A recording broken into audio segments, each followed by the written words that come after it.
So what I would love to talk about it is grammar, because grammar is mostly about the details, and I wouldn't call it logical. That is about making sense. So if you would like to learn making sense, you learn grammar of any language.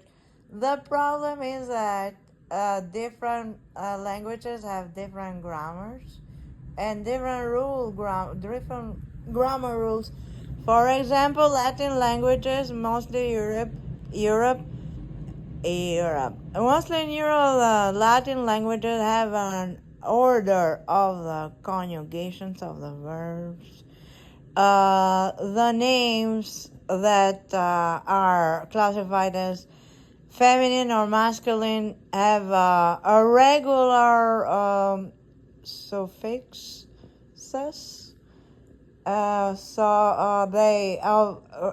For example, names that are feminine finish with A, names are masculine finish with O or E, stuff like that. And so the plurals and singulars and everything is organized. So the making sense is pretty organized, explained easily. You just have to memorize the order. So while in English, unfortunately, also before I get to the English, there is still difference in Latin language or grammar. So Albanian grammar has different rules. So look alike, but you can't translate grammar. Let's say exactly. So if you wanna translate the conjugation of the words from Albanian to English, exactly, you cannot. I would love to do that. Not English. I said Italian. I meant. I have 2 minutes already. So in English is a mess. In English is a mess, but it's beautiful because it has this. It has all-inclusive verb conjugations are standardized, and it means that is a hierarchical. So you could use colloquial English. You can use everyday language English, but if you would like to be fancier, you could. It definitely allows you. It doesn't allow you to be poetic. It's very difficult. Like other languages allow you more poetry. So this is what it is given. Anyways, I would love to talk about grammar, but since I wasn't able to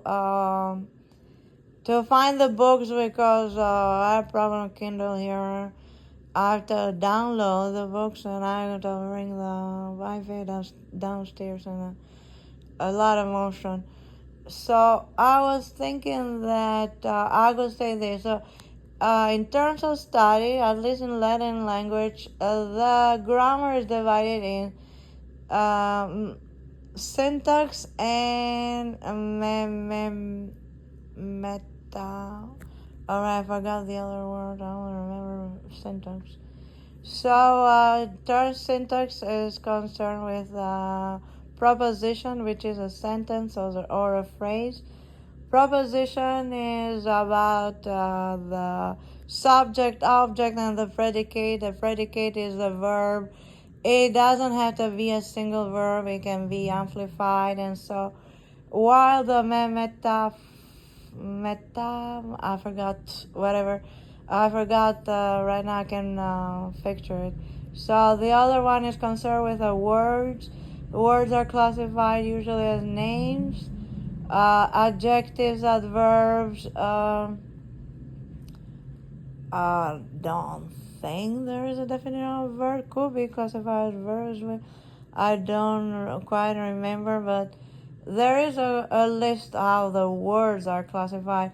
And then it goes like, what is a name, right? So it names objects, animals, and people or persons, something like that. So it has only 3 options. What's a name? What's an adjective? Adjective is going to describe as an attribute. Uh, because every grammar, even in English or other languages, when it comes to these word studies, they all have the same definitions. So what's an adverb? An adverb describes this, describes that, and so could be a description in terms of whatever. I'm gonna find later.